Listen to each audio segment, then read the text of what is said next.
Hello, and welcome back to the Perspectives in History podcast. I'm your host, Willem Connor. Thank you very much for listening. This is part 4 of our series on the Iron Guard, entitled Everything for the Country. First off, at the top of the show, I'd like to apologize for this episode being a week late. I had to make some adjustments to the script for the second half of the episode, and between that and various school obligations, I wasn't able to get it out in time.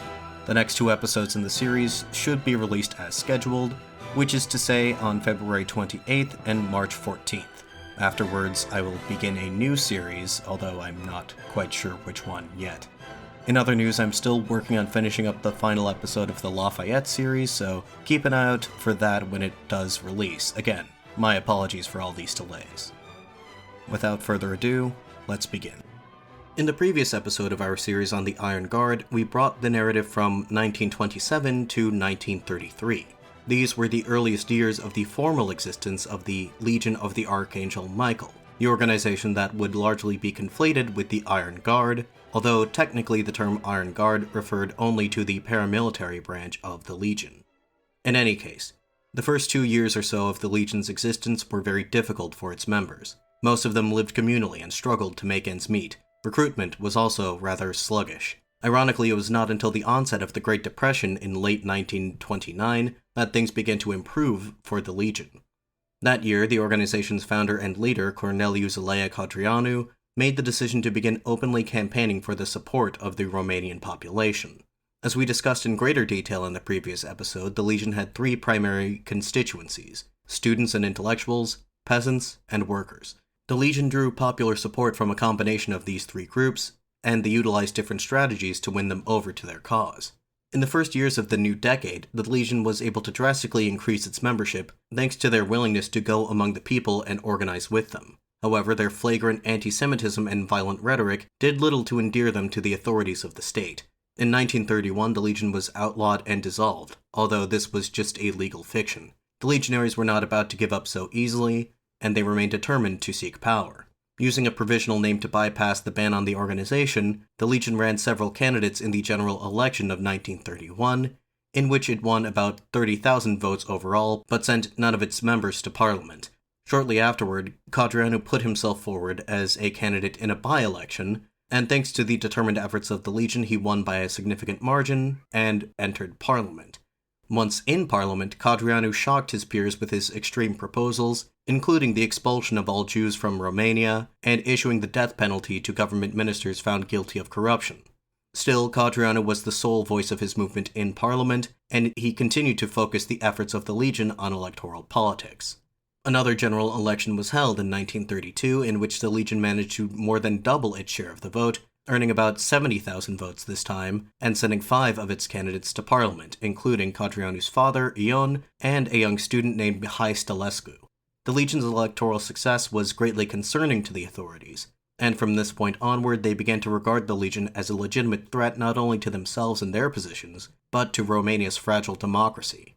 The intensity of the repressive measures brought to bear against the Legion increased, leading to a violent confrontation at the village of Visani between state authorities and some 200 legionaries who were there to construct a dam.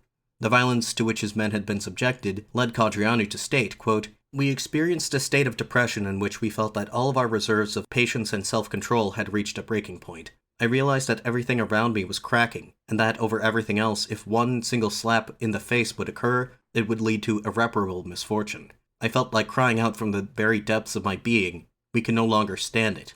End quote. According to author Nicholas Nagy Talavera, the year 1933 marks a significant turning point in the history of the Iron Guard and of Romania in general. Quote, "From the fall of 1933 until the first months of 1941, the history of Romania was thoroughly interwoven with that of the Iron Guard. By the time the Liberals returned to power, the Legion had grown strong enough to become a challenge rather than a nuisance to the corrupt ruling oligarchy. The clash between the corruption of said oligarchy and the Camarilla on the one hand, and the passionate nationalist violence of the Legion on the other, dominated the scene in Romania until the Legion, which unleashed the final, fatal struggle, was destroyed." End quote. As Nagy Talavera alluded to, the National Liberal Party returned to power in late 1933.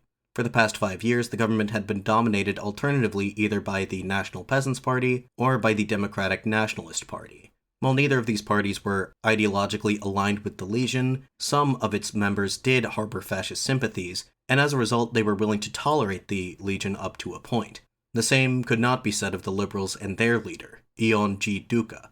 Even before he assumed the office of Prime Minister, Duca made his thoughts on the Iron Guard perfectly clear in his public comments.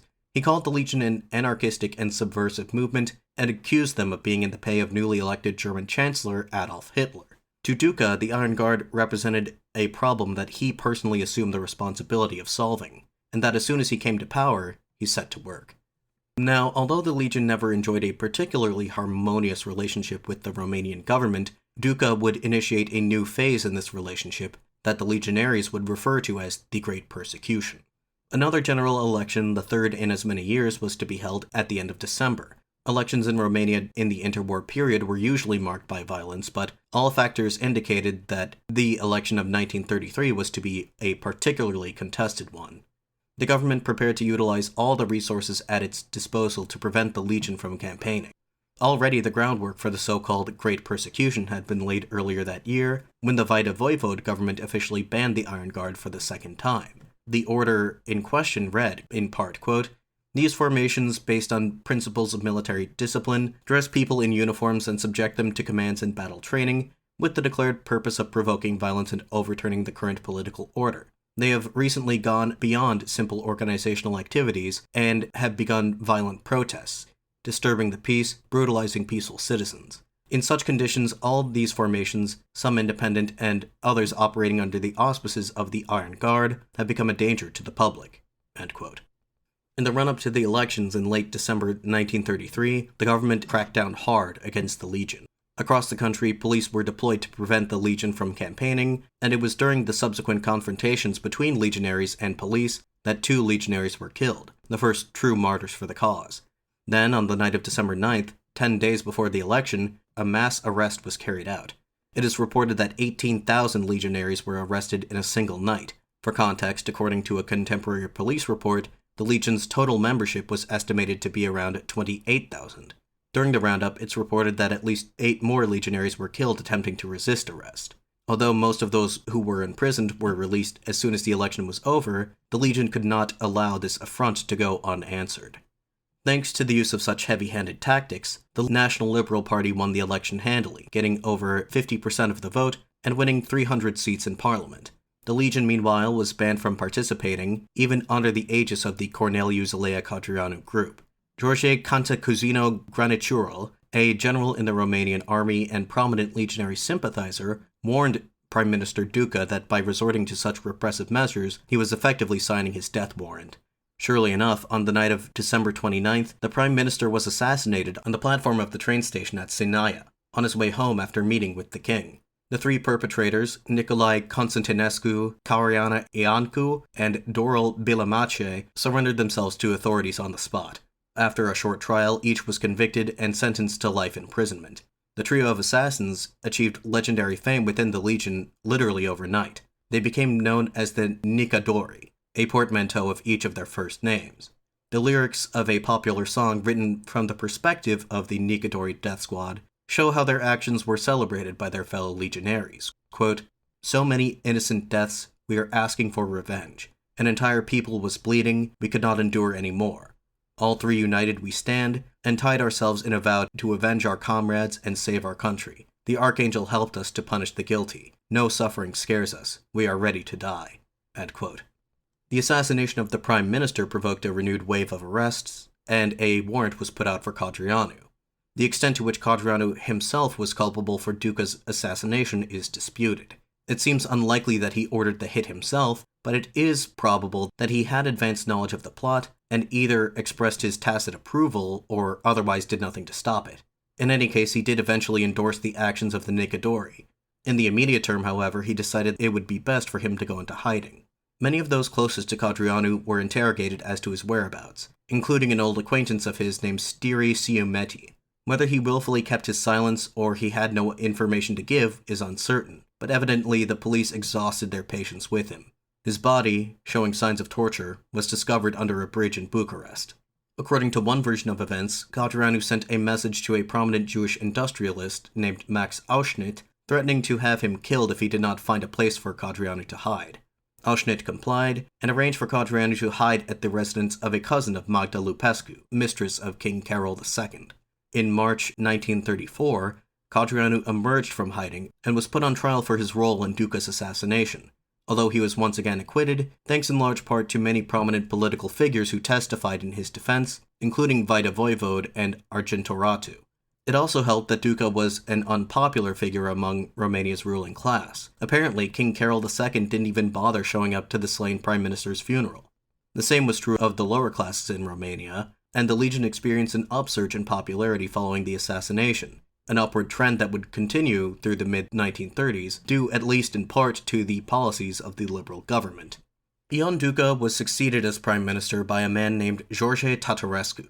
Tatarescu would ultimately serve in this office for nearly 4 years, which is quite remarkable considering that most Romanian prime ministers in the interwar period remained in office for an average of less than a year. A few factors account for Tatarescu's relatively long tenure as prime minister.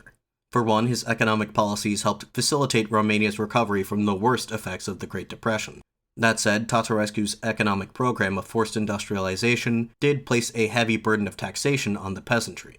As Nagy Talavera explains, the net effect of Tatarescu's policies was a gradual move towards corporatism and fascism. Quote, "These burdens of taxation could not be voluntarily accepted by the majority of people, especially in the specific fashion in which the industrialization was carried out. So the necessary coercion and pressure was proposed within the framework of a one-party system and a corporatist fascist state."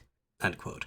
Tatarescu actively worked to bring about this one-party system and corporatist fascist state by weakening the other political parties in parliament and by collaborating directly with the king and his camarilla. Keeping in mind the fate that had befallen his predecessor, Tatarescu also adopted a more conciliatory stance towards the Iron Guard. Repression of the Legion ceased entirely, and the government even made some efforts to co-opt the Legion. The ban on the Legion was formally lifted in December 1934, and it was at that time that Codreanu founded the Everything for the Country party. This was intended to give the Legion the appearance of a legitimate political party, but in practical terms this was the same Iron Guard by a different name. The Legion would continue functioning as it had in the past, in spite of a new ban on paramilitary organizations, which was never actively enforced. Codreanu appointed as president of the party George Cantacuzino. Descended from a very old noble family of Greek origins, Cantacuzino was a 64-year-old retired general and a veteran of the Great War. By all accounts, he was a middling officer, but he was considered a war hero for sustaining a wound in the line of duty and returning to his command shortly thereafter. Cantacuzino's appointment at the head of the Everything for the Country party was a ceremonial one, and conditional on his recognition as Codreanu as the true leader of the movement. But, by making General Cantacuzino the formal head of the party, Codreanu hoped to bolster the legitimacy of the movement in the eyes of the general public. Thanks to its new legal status, throughout the period between 1934 and 1937, the Legion's membership boomed, and as many authors have noted, no other fascist party in Romania came close to matching the Legion's immense popularity. This was not at all because the Iron Guard were the only fascist party in Romania, far from it. There were several fascist or quasi-fascist parties in Romania at the time, many of which came into being during this period. I'll now take this opportunity to describe a few of them.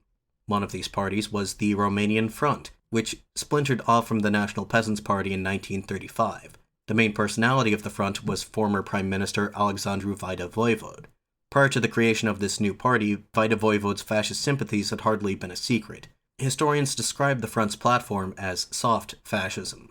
Rather than calling for the extermination or expulsion of the country's minorities, the front's main program was to introduce policies that could be called negative affirmative action, meaning the imposition of limits on the numbers of Jews and Hungarians in government, business, and educational institutions. The front attracted a number of prominent political figures, including a couple of other former prime ministers. It was even rumored that they had the support of King Carol. Despite this, the front largely failed to garner much support outside these elite circles. Even the Legion itself fell victim to a schism at this time. The instigator in this case was a 27-year-old legionary named Mihai Stălescu. Stălescu's involvement with the Legion went way back. He had joined the movement when he was still a high school student. He had been arrested several times for his activities with the Legion, and by 1932, he had become one of Codreanu's most trusted subordinates. That year, he was one of the 5 members of the Legion to be elected to Parliament. The exact circumstances of Stălescu's break with the Legion are somewhat murky, although it seems that Stălescu was motivated either by ideological differences with the captain or simply by a personal rivalry between the two. Whether one or both of these were true, Stălescu attempted to found his own faction within the Legion. Soon, rumors began to spread that he was plotting to assassinate the captain. An internal investigation was held, and after a short party trial, Stălescu was formally expelled from the Legion in September 1934. The next year, Stălescu founded his own independent political party, called Crusade of Romanianism. Ideologically speaking, Stălescu's party was somewhat further to the left than the Iron Guard, and its program placed greater emphasis on the fight for workers' rights and economic justice. Comparisons can be drawn to Otto and Gregor Strasser, 2 prominent members of the Nazi Party, whose more left-wing beliefs led them into conflict with party leadership. In any event, Stălescu adamantly maintained that, quote, "We are continuing with the same creed and same enthusiasm, the long-standing ultra-nationalist struggle," end quote. Still, Codreanu and the Legionary leaders were not willing to suffer Stălescu's betrayal lightly. They alleged that he was being secretly supported by King Carol II in the hopes of fatally dividing the Legionary movement. Codreanu would resort to drastic measures to eliminate this rival, as we will discuss a bit later on. Another new political party was formed in 1935, the National Christian Party.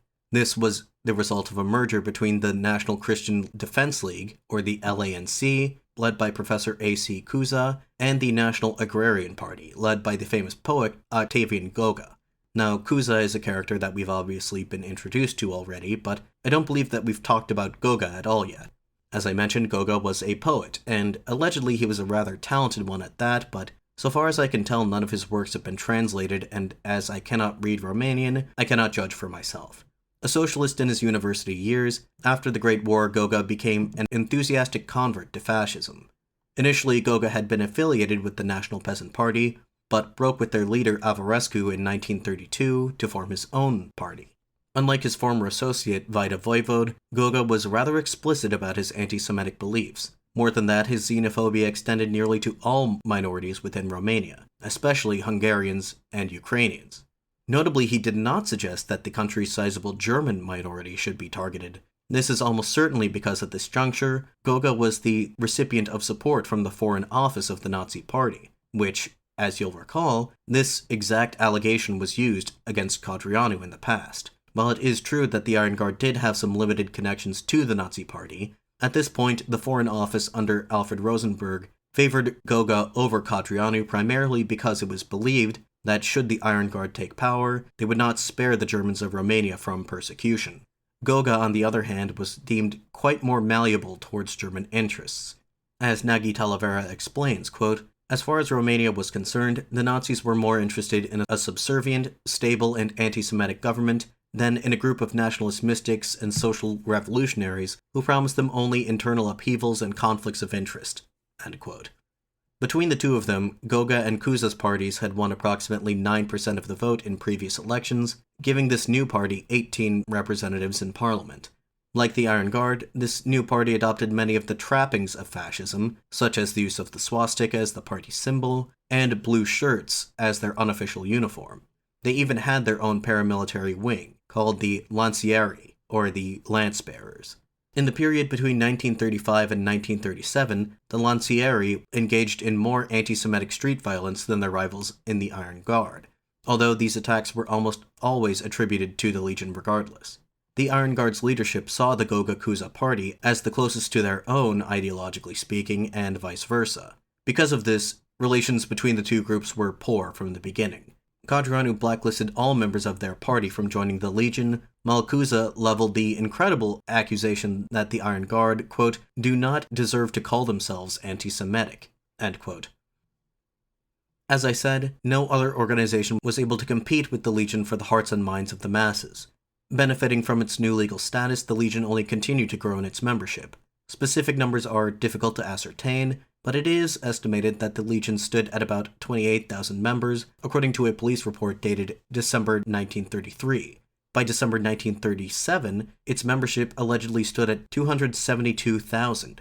That the Liberal government was willing to basically leave the Iron Guard alone from mid-1934 onward was one thing, but their economic policies also played right into their hands.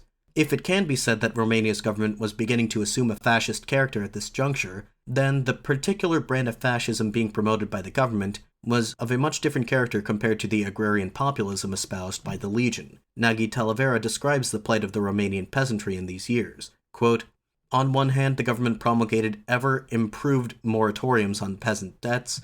On the other hand, it applied its repressive apparatus for the collections of taxes with a ruthlessness that Romanian lands had not seen since the time of Phanariot Ottoman rule. Indeed, many of the poor had their last belongings taken away to be sold at public auctions." End quote.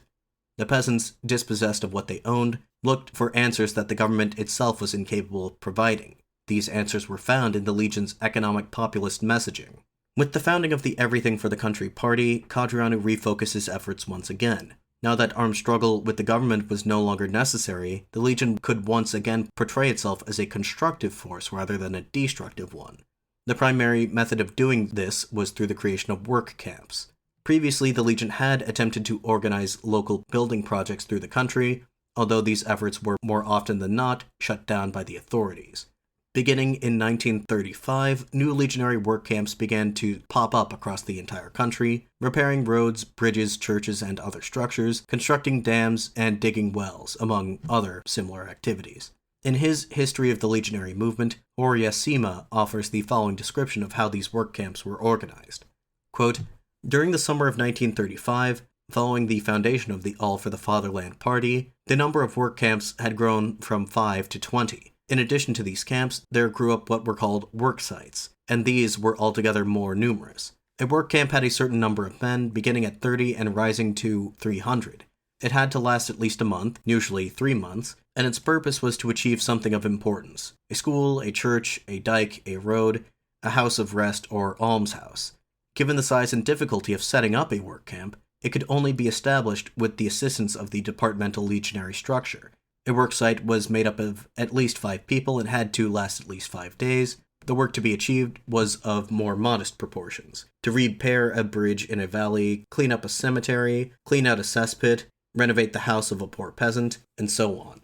Any legionary nest could undertake a work site, while a camp had to be set up with the approval of the captain. The legionaries who worked on the camps and sites received a certificate signed by General Cantacuzino in his capacity as party chief, and by Codreanu in his capacity as head of legionary education. During the summer of 1936, the movement of work camps had reached its zenith. Almost every department, 71 in total, had a work camp and work sites that ran into the thousands. In almost every village, the legionaries completed a task of public use. Across the country, tens of thousands of legionaries worked with all their hearts to help the people. Students, instead of resting in the mountains or by the sea, spent their holidays in camps, kneading the earth with their feet in the scorching sun, alongside workers and peasants." End quote. One article from a legionary newspaper published in April 1936 explained the purpose of these camps in this way. Quote, "The legionary host does not publicize itself loudly. It does not bluster in the alleyways. It does not promise the world, but it works silently to build a new life. This new life must be created and led by new men who do not seek riches and gold squeezed from the helpless worker, but who must be used to living only from hard and sober work. This is why the captain of the Legion has filled the country with work camps where churches are to be built, houses are erected for the poor, and things are built for the common good. Because by working arduously here, intellectuals and city folk, the future leaders of the legionary nation, will become accustomed to another life, difficult and hard, and will no longer yearn for a life of luxury based on theft." End quote. It was believed that hard labor in these work camps would create the vaunted new man that the Legion's intellectuals so often talked about. They also served a social function, building community around the Legion. Sima elaborates on these points in his history. Quote, "With the founding of the movement, the idea of the voluntary work camp takes on other meanings. The men who worked here were no longer drawn exclusively from the ranks of students, but from all social classes: workers, peasants, professionals, civil servants, lecturers, craftsmen, princes of the blood, and thinkers, all working in harmony. A national community was forged there, victorious over the old barriers. Men of widely differing social roots communed spiritually in the common effort. Everyone felt that their work in these camps was only the prelude to the great collective achievements of the morrow, achievements which would change the face of their country. Without effacing the natural differences of social background, without seeking the deliberate and idiotic leveling of men, the common effort of the legionaries contributed to the creation of the new man, an individual free of self-seeking egotism, able to dedicate his life to higher national ideals." End quote. And now, a word from our sponsor. And now, back to the show. While the Legion was attempting to rehabilitate their public image at this time, it would be a mistake to think that they had renounced violence in any meaningful way. In April 1936, at a student conference at Targo Mures, Codreanu announced the official creation of the Icipa Mortii, a term that literally translates to death squads. Side note, although the term death squad is most commonly associated with Latin America during the Cold War, the Iron Guard was debatably the first group to use the term. Anyway, as the name suggests, these were to be groups of hitmen tasked with eliminating enemies of the Legion, but, as Codreanu explained in his pronouncement, there was more to it than that.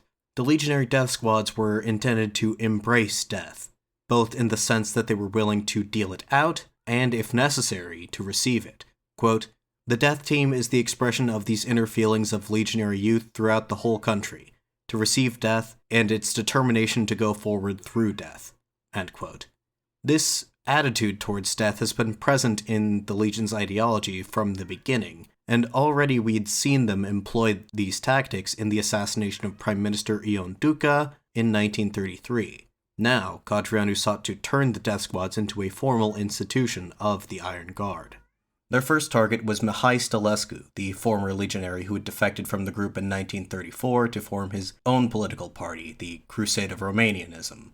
On July 16th, Stălescu was in a hospital in Bucharest, recovering from an appendectomy, when a death squad of 10 men called the Decemviri burst into the room and viciously attacked him. They riddled his body with over 100 bullets and struck him repeatedly with axes.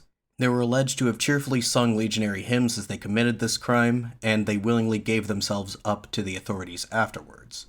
Unlike with the assassination of Prime Minister Duca, this hit was almost certainly ordered by Codreanu directly. A short time after Stălescu's assassination, Codreanu issued a circular that read in part, quote, "As soon as a comrade abandons the movement and begins to work with our enemies, the death squad will present itself at his door and warn him that if he continues to work against the Legion, he will suffer the same fate as Stălescu." End quote. It appeared that this threat worked as intended, because Stălescu's assassination was the only documented hit by the Iron Guard death squads in Codreanu's lifetime. In July 1936, a civil war broke out in Spain between the left-wing Popular Front government, the Republicans, and a coalition of right-wing rebels referred to as the Nationalists. The conflict in Spain was very much reflective of the political divide in Europe as a whole. Supporters of the Republicans hoped to stop the spread of fascism, while supporters of the Nationalists, on the other hand, tended to see the conflict as another battle in the war between the forces of Judeo-Bolshevism on one side and those of Christian civilization on the other. As one legionary ideologue wrote, "The civil war in Spain proved that, quote, the Jewish problem was a global one. Not only the Romanian nation is in danger, but all of Christianity. Judaism is truly an international force, the most powerful that has ever existed, which seeks to dominate through two means, Freemasonry and communism." End quote. Naturally, the sympathies of the Legion lay firmly with the Nationalists. Sensationalized reports of the Republicans' persecution of Catholic clergy only seemed to affirm their viewpoint. As Ion Mota, Codreanu's second-in-command, put it, quote, "They were firing machine guns into the face of Christ. All of Christendom shuddered. Could we remain indifferent?" End quote. Mota proposed that a delegation of the Legion's leaders go to Spain to present a gift, a ceremonial sword, to General José Moscardo Iturrate, who commanded Nationalist forces to victory during the siege of Alcazar in the initial months of the Civil War. Codreanu approved this mission, and a group of 7 leading legionaries, including Mota, General Cantacuzino, his grandson Alexandru, and a young lawyer named Vasil Marin, set off toward Spain at the end of November. They arrived at their destination in early December and presented the sword to General Moscardo in a formal ceremony on the 6th. The sword in question had previously belonged to General Cantacuzino during the Great War, and by bestowing it upon Moscardo, it was meant to, quote, symbolize the community of Christian values and the continuous struggle of nationalist forces across Europe. End quote. The aged General Cantacuzino returned to Romania shortly thereafter, but the other 6 members of the delegation, acting against Codreanu's wishes, enlisted as members of the Spanish Foreign Legion. Alexandru Cantacuzino claimed that this was a collective decision intended to demonstrate the willingness of the Legion's leaders to make sacrifices in the fight against Judeo-Bolshevism. On January 13th, both Mota and Marin were killed by artillery fire at Majadahonda, a suburb of Madrid. Historian Constantin Iordachi describes Mota's death as a premeditated act, a sort of choreographed martyrdom. According to his friend Alexandru Cantacuzino, Mota had previously revealed to him, quote, "He wanted with determination to give an example of martyrdom. He prophetically understood his destiny and went to Spain to die, without any hope of escaping his fate." End quote. Mota's last will and testament, which was made public after his death, only appears to confirm this. Quote, "I die, Cornelieu, full of vivacity and happiness for Christ and for the Legion. I ask neither for reward nor for anything else, only victory and you showing kindness to my children. And because this is a farewell, I wish you to be under God's protection and to attain victory soon. I am happy to die blissfully because I had the capacity to understand you and to follow you, because you are the captain. I have not done enough for the Legion in the last few years, but I have believed in you and I have never betrayed our faith. Cornelieu, make our country as beautiful as the sun and strong and obedient to God." End quote. The surviving members of the Legionary delegation decided to return to Romania after the deaths of Mota and Marin. The Legion arranged for the bodies of the two martyrs to be transported back to Romania via train. The Legion's funeral train had a long journey ahead of it. First, the bodies of Marin and Mota were taken to Toledo, where they were embalmed and given Christian rites. From there, the train went northeast towards the French border. All along the way, they were met with crowds of nationalist Spaniards who turned out to honor the fallen soldiers. They received no similar treatment in France, however, where the population mostly supported the Spanish Republicans. Upon arriving in Berlin on February 6th, the funeral train was greeted by officials of the Nazi Party and by units of the Wehrmacht and the SS. From Berlin, the funeral train continued on to Romania via Poland, reaching the border on February 9th. It was now that the real spectacle would begin. Rather than simply heading straight to Bucharest, the funeral train took a long and circuitous route through every province of the country. According to Iordachi, the funeral train made stops at no fewer than 60 different localities. He lists the largest such events as follows: Cernauti, 3,000 persons; Tornesti, 2,000; Roman, 1,500; Bacău, 2,000; Adjud, 1,500; Comănesti, 2,000; Cluj, 4,000; Orasti, 3,000; and Sebes, 4,000. These gatherings were, like many other legionary events, a hybrid of a religious service and political rally. The procession culminated with the largest gathering of them all at Bucharest, where, according to a local police report, between 15,000 and 20,000 people were in attendance. Nagy Talavera provides the following description of the funeral proceedings. Quote, "Their bodies were taken from Spain via Berlin, and then were taken in a solemn procession to Bucharest. On the way to the capital, the train was met by tens of thousands, and wherever it stopped, the Orthodox clergy came out to bless it. Mothers held their children high to observe the fallen heroes. In Bucharest itself, hundreds of thousands of people, priests side by side with workers, students, army officers, peasants, and intellectuals, all marched behind the coffins to the little church of Ilie Gorgani, where they were laid to rest. It was the Legionary Guard that maintained exemplary order in the huge crowds as they marched along the city's main parade street. Their shouts, cheers, and legionary hymns reached the ears of the king, and, among other considerations, aroused his savage jealousy." End quote.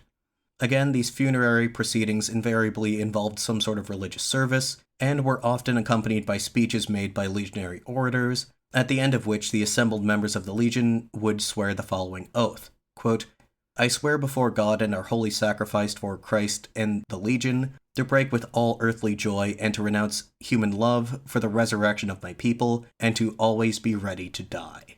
End quote.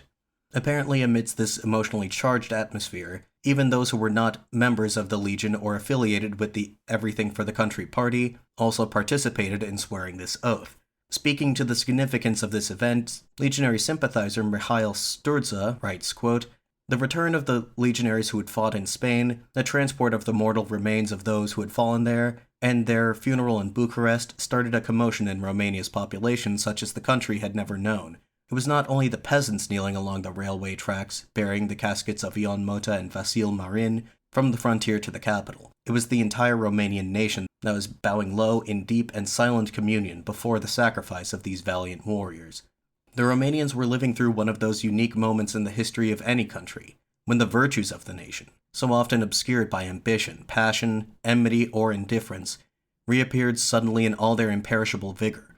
For that day, for that moment, all Romanian thought, anxiety, and sorrow massed around the cross and the flag, which were at that moment more threatened than they had ever been. For that day, for that moment, the young man who stood at the head of the Legionary battalions was not only their leader, but the spiritual leader of hundreds of thousands of Romanian men and women who saluted with bare heads or raised arms the passing of the hearse of these heroes and the columns of their comrades." End quote. Much has been made of the deaths of Ion Mota and Vasil Marin and their subsequent funeral. Indeed, these events had significant ramifications, both for the way that the Legion perceived itself and the way that it was perceived by the Romanian public. According to scholars, the funeral of Mota and Marin inaugurated a cult of martyrdom within the Legion, and based on the way in which the Legion constantly sought to invoke the memory of the pair, it's difficult to argue against this claim. Initially, Mota and Marin were held up as models to be emulated, their sacrifice being seen as proof of the Legion's commitment to national salvation. As Codreanu explained, quote, "Through their heroic gesture, the Legion has proved that she has fully prepared us in the spirit of total sacrifice, upon which depends the salvation of the Romanian people." End quote.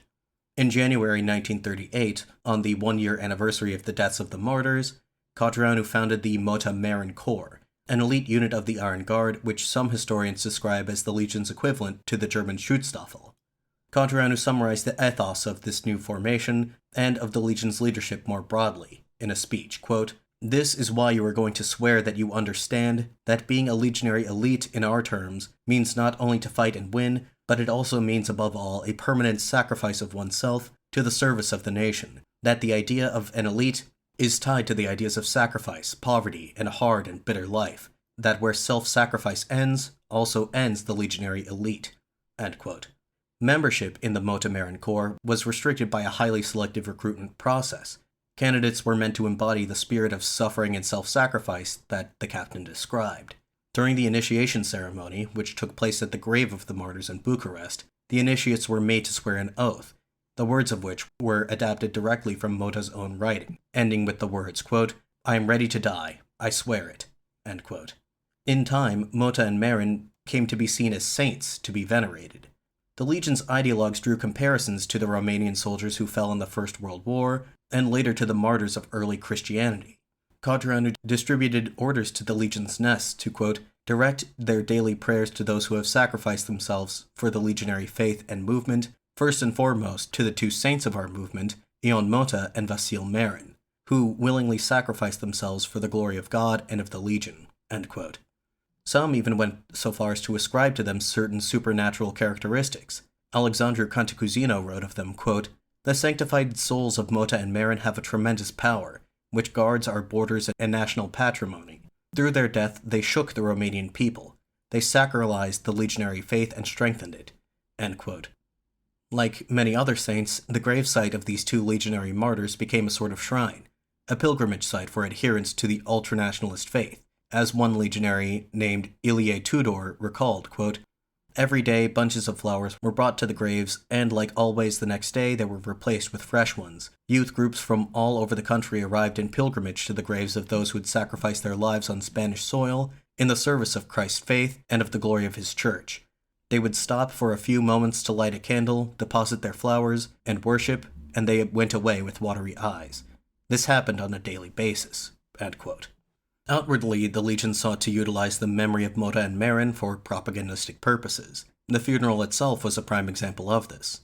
One police report observed, quote, "The pomp of the ceremony and the act of parading the two victims across the country were characterized by an idealism promoted not by Romania's national needs, but by the specific vision propagated by a group that has placed itself outside the law. This provided a good opportunity for propaganda which appealed to the crowd, and the Legion thus harvested sympathizers in the capital and across the country." End quote. Iordachi summarizes the Mota Marin funerals and their influence on subsequent events as follows, quote, "The Legion was thus highly skillful in instrumentalizing the cult of the martyrs to articulate its faith of salvation. The dual burial of Mota and Marin was a highly complex mass ceremony, arguably the most elaborate funeral in Romania to that date. At a symbolic level, the Legion proved capable of articulating an alternative discourse on the Romanian national identity and to appropriate the cult of the heroes. Politically, the burial demonstrated the Legion's capacity to coalesce Romania's family of authoritarians around its doctrine of national salvation through violent sacrifice, and to associate itself with significant portions of the clergy and military. The Legionary campaign of making saints highlights the growing importance played by public discourses on martyrdom and the role of propaganda in the emergence of new totalitarian political faiths in the interwar period. Capitalizing on the examples of Mota and Marin, the Legion intensified its campaign of manufacturing fascist heroes and turning them into martyrs and saints. The Legionary propaganda presented heroes as divinely inspired individuals who, through their actions, facilitated God's cyclical work of national regeneration. In their conception, God's will is embodied in each nation via their heroes. This leads to the regeneration of a people who wakes up to life again through its heroes." End quote. In other words, the spectacle that was the Mota Marin funeral and the subsequent propaganda efforts of the Legion had succeeded in shifting public discourse in their favor. Even the press, which, as we have seen in the past, had never been exactly on the side of the Legion, became largely sympathetic to them in the wake of the funeral. Only a few dissident voices were willing to say anything even remotely negative about the fallen heroes and the way that their comrades were exploiting their memory. As I mentioned previously, in the period between 1934 and 1937, the Legion managed to increase its membership nearly tenfold, from just 28,000 in 1934 to approximately 272,000 in 1937. Hopefully now you understand the factors that led to this unprecedented growth: the unpopularity of the government's economic policies, the Legion's work camp initiatives, and the public sympathy garnered from the ostentatious funerals of Mota and Marin, among other things.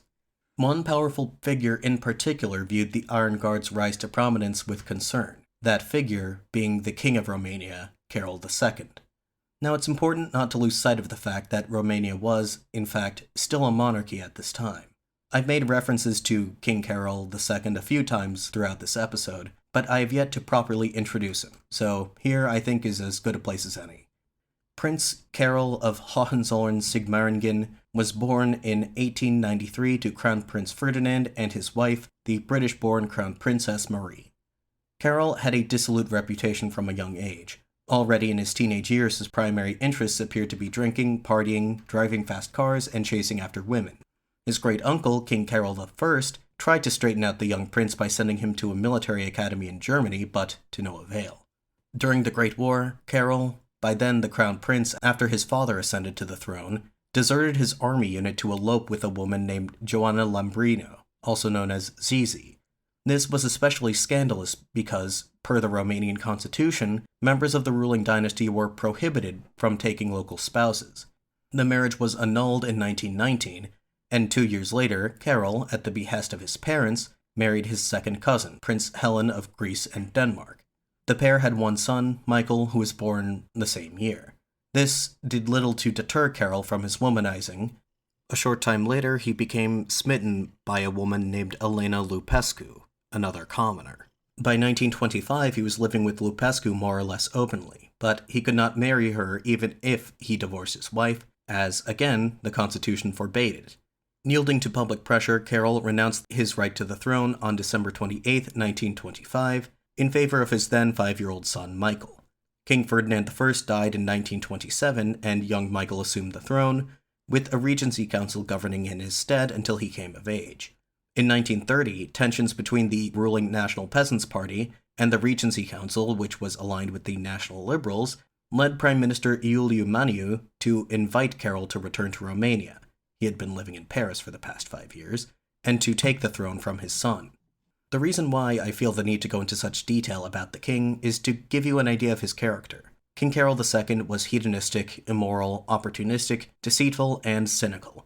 When he started to take a more active role in Romanian politics towards the middle of the decade, he tried to portray himself as a populist strongman with a propensity towards nationalism, Orthodox Christianity, and authoritarianism. But he only espoused these beliefs insofar as they helped him acquire greater power for himself.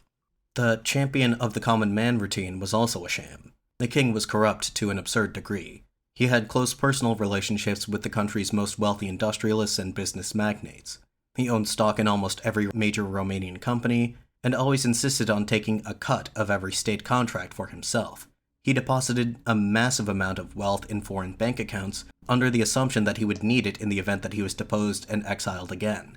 In other words, there was nothing and no one that he was not willing to sell out if he stood to gain monetarily.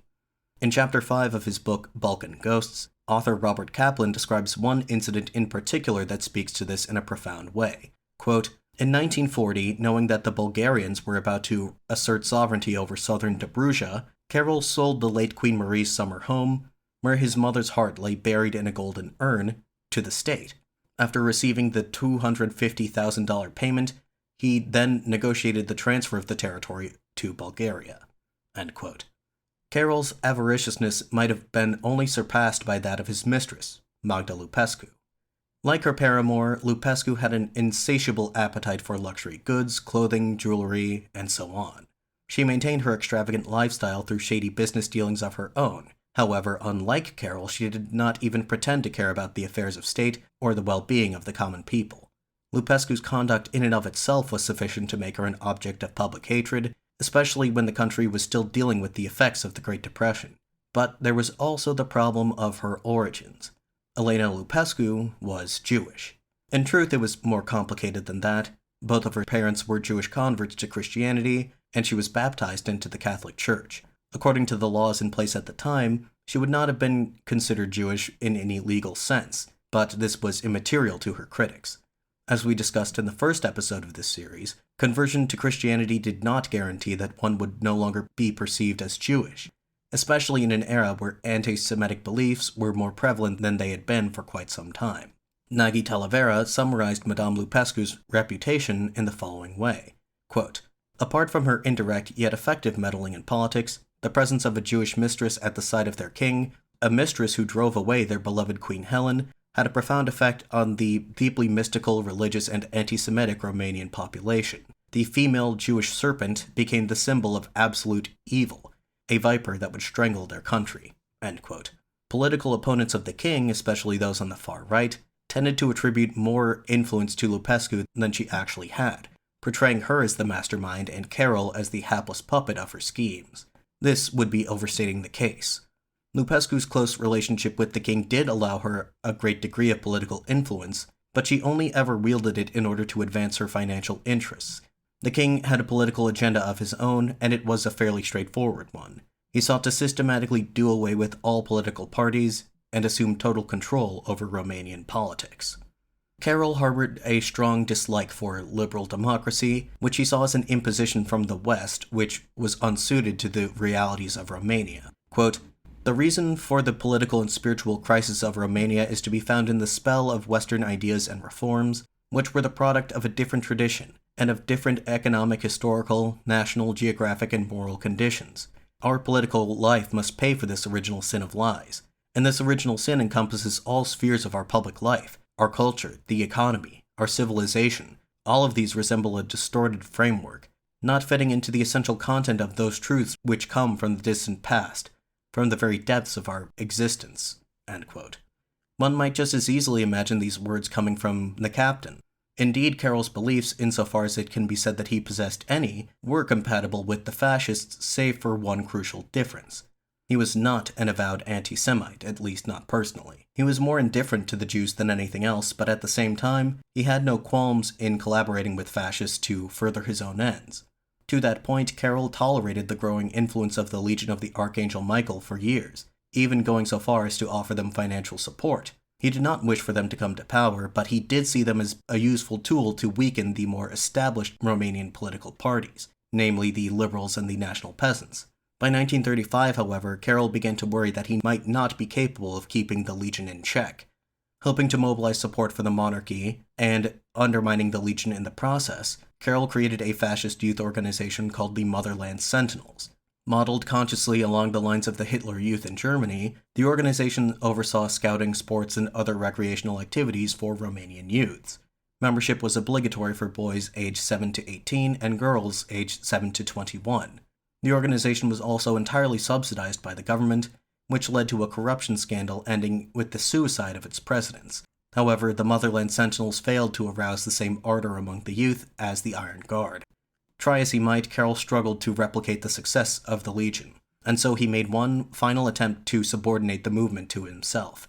In the early days of 1937, the king's agents conducted secret negotiations with the Legion's leadership, culminating in a personal meeting between Carroll II and Codreanu on March 11th.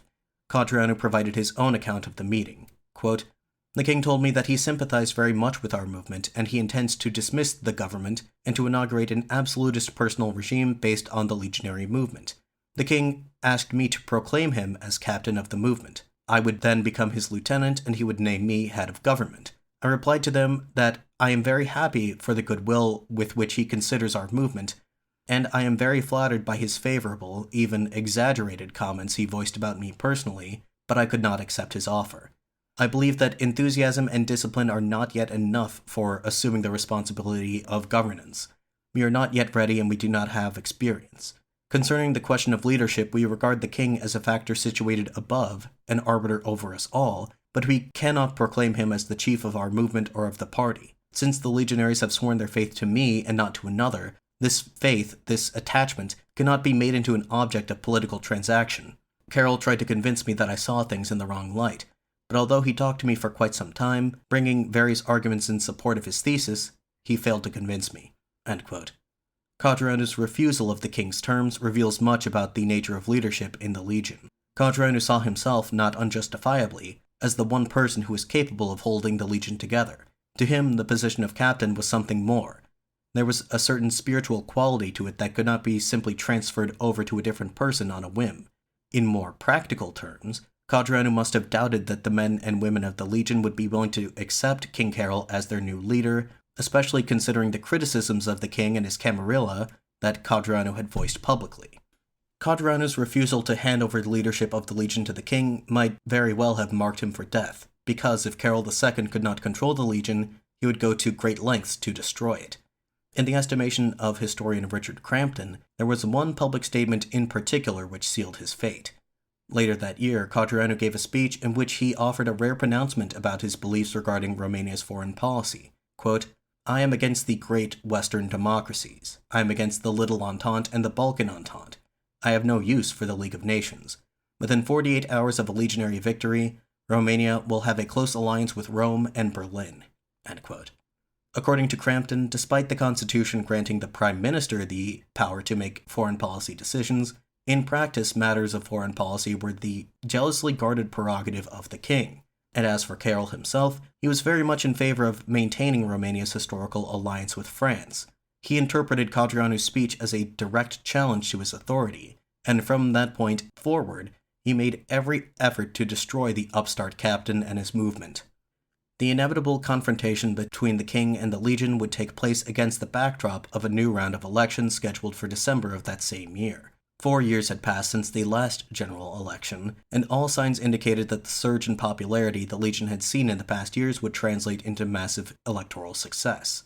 The king was determined to hamper these efforts in whatever manner possible.